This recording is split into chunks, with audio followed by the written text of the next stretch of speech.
ഉദ്ഘാടനം ചെയ്ത് വർഷങ്ങൾക്കുള്ളിൽ തന്നെ ചോർന്നൊലിക്കുകയാണ് നെടുങ്കണ്ടത്തെ മിനി സിവിൽ സ്റ്റേഷൻ കെട്ടിടം. പ്രധാന തൂണുകളോട് ചേർന്ന് വിള്ളലുകൾ രൂപപ്പെട്ടതും റൂഫിംഗ് ഷീറ്റുകൾ തകർന്നതും മൂലം ചെറിയ മഴ പെയ്താൽ പോലും സിവിൽ സ്റ്റേഷന്റെ ഉള്ളിലെ വരാന്തകളിൽ വെള്ളക്കെട്ടുകൾ രൂപപ്പെടുന്നത് പതിവാണ്.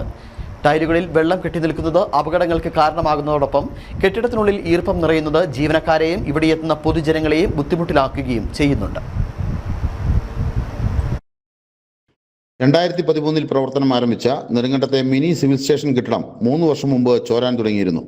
3 നിലകളുള്ള കെട്ടിടത്തിന്റെ മേൽക്കൂരയോട് ചേർന്നുള്ള തൂണുകളിൽ വിള്ളലുകൾ രൂപപ്പെട്ടതാണ് ചോർച്ചയുണ്ടാകാൻ പ്രധാന കാരണം. Taluk office, supply office, RTO office അടക്കം 10-ലധികം സർക്കാർ സ്ഥാപനങ്ങളിലായി 250-ൽ അധികം ജീവനക്കാർ ജോലി ചെയ്യുന്ന ഇവിടെ വിവിധ ആവശ്യങ്ങൾക്കായി നൂറുകണക്കിന് ആളുകളാണ് ദിവസേന എത്തുന്നത്. കൂടാതെ താലൂക്ക് വികസന സമിതി യോഗങ്ങൾ, വിവിധ മീറ്റിംഗുകൾ എന്നിവ നടക്കുന്ന ഇവിടം പല സർക്കാർ പരിപാടികളുടെയും വേദിയായി ഉപയോഗിക്കാറുണ്ട്. കഴിഞ്ഞ ദിവസമുണ്ടായ മഴയിൽ തൂണുകളിലെ വിള്ളലുകൾ വലുതാകുകയും മഴവെള്ളം കുത്തിയൊലിച്ചിറങ്ങുന്ന സ്ഥിതിയിലാകുകയും ചെയ്തിട്ടുണ്ട്. വിള്ളലുകൾക്കുള്ളിൽ പായൽ വളരുന്നത് കോൺക്രീറ്റിന്റെ ബലത്തെയും കെട്ടിടത്തിന്റെ സുരക്ഷയെ തന്നെയും ബാധിക്കും.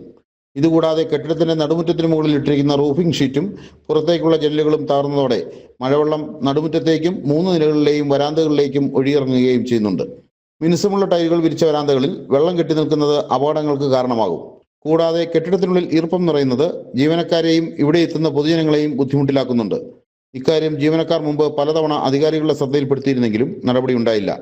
മിനി സിവിൽ സ്റ്റേഷന്റെ ചോർച്ചയും അപകടാവസ്ഥയും ഉടൻ പരിഹരിക്കണമെന്നാണ് ജീവനക്കാരുടെയും ഇവിടെ എത്തുന്നവരുടെയും ആവശ്യം. News bureau, Nedumkandam.